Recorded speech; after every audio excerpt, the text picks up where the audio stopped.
You probably know in your everyday life that nobody really likes to be talked down to. They love it when you make them feel special. And you can do that with your audience. It's not that hard to do when you use some powerful concepts and change your phrasing to have an external focus.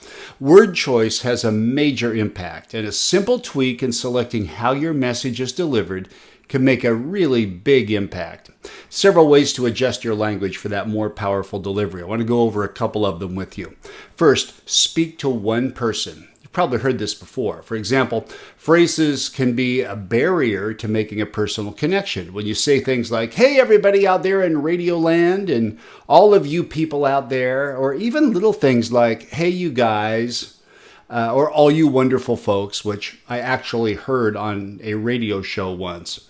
It's almost like we're talking down to the audience by speaking to what they think is a large group of people. And you may be speaking to a large group of people, but they want to feel like you're talking to them one-to-one, a unique bond to the storyteller.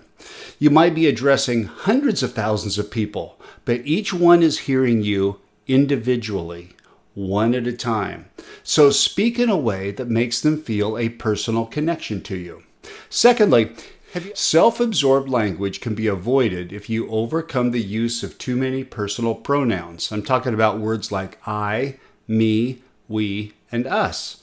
Eliminating those words automatically changes your language from internal to external, and it multiplies the impact of how you are able to persuade the audience and make them feel connected to you.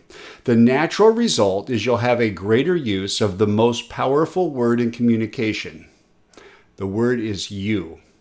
Now, don't apply this literally and just start inserting the word you into your language, because you is more of a concept. It's not about using the actual word more often, because a lot of times communicators or storytellers will use it gratuitously, and that lacks impact too.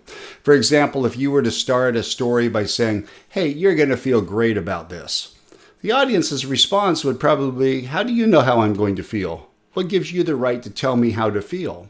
So just using the word you isn't the answer. It's making the audience feel personally connected to it, and that can come by implying you without really saying it.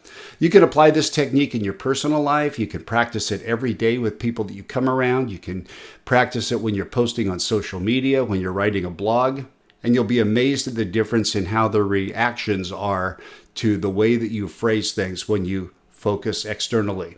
It's really not that hard. It just takes some practice. And as you practice it more, soon you'll be mastering it, and you'll be a much more relatable communicator.